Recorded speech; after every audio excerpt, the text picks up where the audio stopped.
Welcome to Guns and Gear Network, everyone. Thank you for tuning in today. We're going to bring you this two-part video series about body armor, specifically about Chinese-made body armor.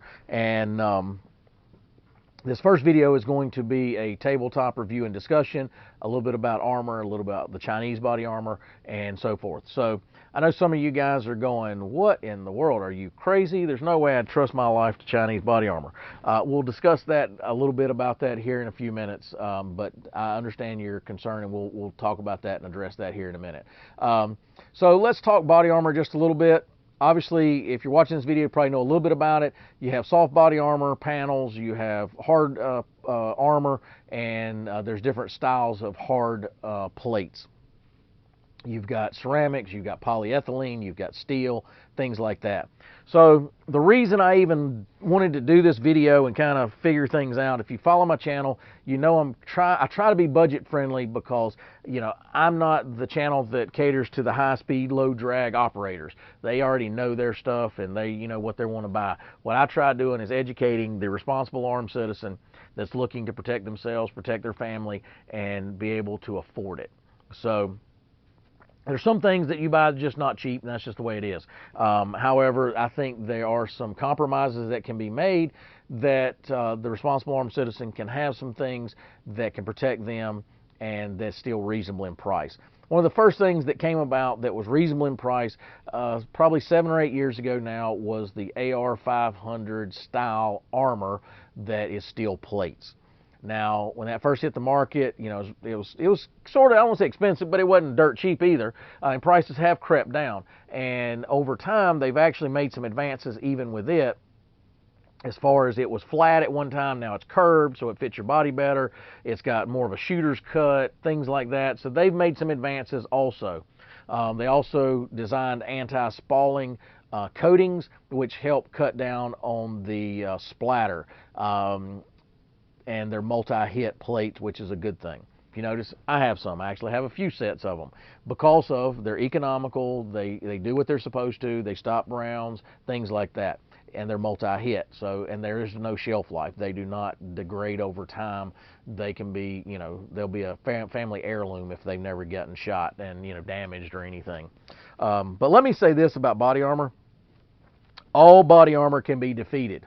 I don't care what it is. There's something that can defeat it. But you have to look at what your risk factor is in your environment. So, you know, guys that are up against, high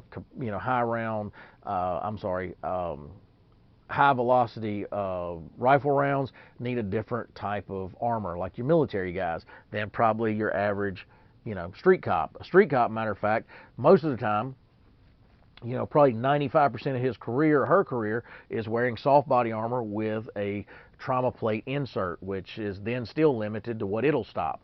So keep that in mind. And they're facing dangers every day. But your SWAT team call out guys, they're probably going to wear obviously the hard plates that usually can stop, rifle rounds. So with that said, let's talk a little bit about the Chinese aspect of this situation. So I know some people are going to wig out and things like that. Let me first say that I'm a big advocate of trying to support American companies, American-made workers, American-made products, all those things. So don't take this the wrong way. However, if they can't come up with a price point that I think's, for the common person, with a product, then I can look outside of that. So I wouldn't even have this conversation if there was an American-made company making economical, products in the body armor industry that was cheaper than this or as the same price or whatever for similar products. So keep that in mind. So I looked around and I decided that I would find a company that looked reputable, that looked like they did the correct testing and things like that. Here's what I'll say too. I promise you that you trust your life to Chinese-made products on pretty much a daily basis of some sort. And what I mean by that is, if you go look at your smoke detector in your house, it's probably made in China. If you go look at your burglar alarm or your security system in your house, probably got China-made products in it. Your fire extinguisher in your house probably made in China or potentially made in China. Your work environment probably has made in China products, i.e. the fire extinguishers, the whatever, potentially has that. Your tires in your car, if not your tires, if you decide, hey, I'm a Michelin guy and I'm only going to ride in Michelins, I got you, but I promise you, you pass a 75 mile per hour, 2,000 pound speeding bullet coming at you at least once on a day with Chinese made tires. So there you go. The airbags, the this, the that, the whatever in your car that potentially made in China, Mexico, whatever. So I hear you, I understand the argument, and it's a total different conversation, but at the end of the day, that's what I decided to look at with some of the Chinese made body armor because it was so reasonable. Let's not forget that the Chinese do have a military that do wear body armor. So, you know, they're obviously, you know, understanding the manufacturing process to some degree, even in China, right? Because they do have, you know, military over there. So now that we've talked about that, let's talk a little bit about the body armor itself. They decided to send me 3 plates. And the reason was I wanted to wear wear a couple plates and do that over an extended period of time, see how they held up to, you know, heat and things and whatever. Then the other plate is going to be shot. The 3rd plate, I don't know which one I'm going to shoot yet. I hadn't picked it, but I'll shoot the 3rd plate, and we're going to stress it beyond its level of rating, and so it's going to fail. I'm going to tell you that ahead of time. I'm going to make it fail one way or another, but I want to see where that threshold is of getting it to fail. Let's talk a little bit about ceramic body armor in general. And I'll post in the section below where I've got this information if you want to read about it. It's kind of long and boring, so I'm not going to give you all the particulars. But even with ceramics, there's different types of material that is used in manufacturing ceramic plates. So it says the commercially manufactured ceramics for armor include materials such as boron carbide, aluminum oxide, silicon carbide, titanium boride, aluminum nitride, and synthite. So there's a bunch of different variations. There's also a couple different manufacturing processes. One is called monolithic, or it's one continuous piece.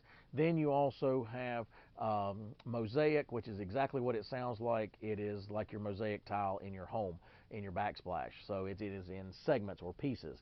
Some of that could be square pieces. Some of it could be actual octagon-shaped pieces. So it depends on how it's done. Each manufacturer may be a little different. So they sent me 3 plates.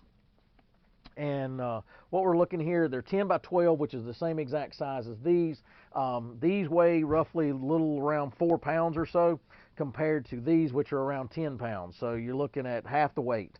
And I can tell you after wearing them for an extended period of time, they definitely make a big difference in the weight. They actually are 2 materials. This one's made of 2 materials. It is made of the silicon carbide, the ceramic, and then it's also polyethylene. Polyethylene helps mitigate some of the blunt force trauma you're going to get once that bullet hits the ceramic and breaks up, because of the force of the energy from the bullet itself. Also has foam padding around the edges here, which is designed for 2 reasons. It helps protect the plate in case you drop it, and also it makes it more comfortable to wear so you don't have sharp edges. It helps with that. It's also coated with a fabric material that is waterproof. It's almost like a ballistic nylon type material here, and I assume that would also help it with any type of potential spalling, just that, and it also is just a nice coating. Strike face, meaning this is the portion that you face forward. These are curved plates, just like the AR-500s, so they are comfortable to wear. They are curved to your body, which is nice. And like I said, they're all marked on the back to let you know which level. These are rated, this particular plate is NIJ level 3+, which gets into your military style ammo, rifle rounds, that it will stop that. So like I said, we're going to stress it to the point of breaking and just see where that level is. But I want to thank Militech for sending this out. I'm excited because they're going to we're going to do quite a few videos over a period of time because they are a manufacturer of armor, and they do helmets, they do soft body armor, you know, plates, they do it all. And so they're going to send some other products for me to test over time. So I'm interested in that to see how it does, and really excited about testing all those. And they're reasonably priced, guys. That was the whole point of this, was to find one that was reasonably priced, number one, and number two, that was lighter weight than what everybody now considers the bargain in armor, which is the AR-500 stuff. So that's why. And I'm going to put their information in the section below. You can go to their website, kind of start looking around. If you want to wait till I do the testing to actually buy, I understand. But I highly suggest you go out and look at their website and see their pricing. Very good pricing on what they have to offer as far as body armor. And I think you'll be surprised at how reasonable some of the prices are. Even in comparison to the AR-500 stuff, this stuff is still pretty reasonable in price, to be honest with you. And that's, I mean, if it holds up to my testing based on after looking at their testing that they've done, either written and or the videos they've posted already about the testing they went through with their product, I'm going to trust my life to it, guys. I'm going to wear it. To be honest with you, it's going to be in my plate carrier, and I'm probably going to get a few other sets to put in some other plate carriers for my family, and I will use it, to be honest with you. And I mean, I'll always have the AR-500 stuff because, again, it has an unlimited shelf life. It's there forever. It can be used, you know, whenever, 20 years from now, 100 years from now, it won't matter. It's not going to degrade over time. So I'll always have that style of body armor, but I also have some soft body armor too. If I just need something kind of covert, you know, concealable type body armor, I do have some soft body armor too that I use occasionally for whatever reason. Anyway, guys, I'm interested in the whole series. I think it's going to be very interesting to see how this stuff plays out, and I'm pretty excited about doing it. Again, I want to thank Militech for sending this stuff out for us. If you like our videos, give us a thumbs up. That's always appreciated. It's over in that section over there. If you would share content, it's over in that section. Also in that section right there, if you're not a subscriber, go ahead and hit subscribe. That'll keep, and also hit the little bell that'll alert you to any videos that we have, like segment 2 of this series of videos. When we actually go and do the field testing, you'll see that and get alerted when we actually post that up. But anyway, guys, appreciate you tuning in. If you got any questions or any comments or anything, post those below. As always, like, share, and subscribe, and we'll bring another video shortly. Have a great day, guys.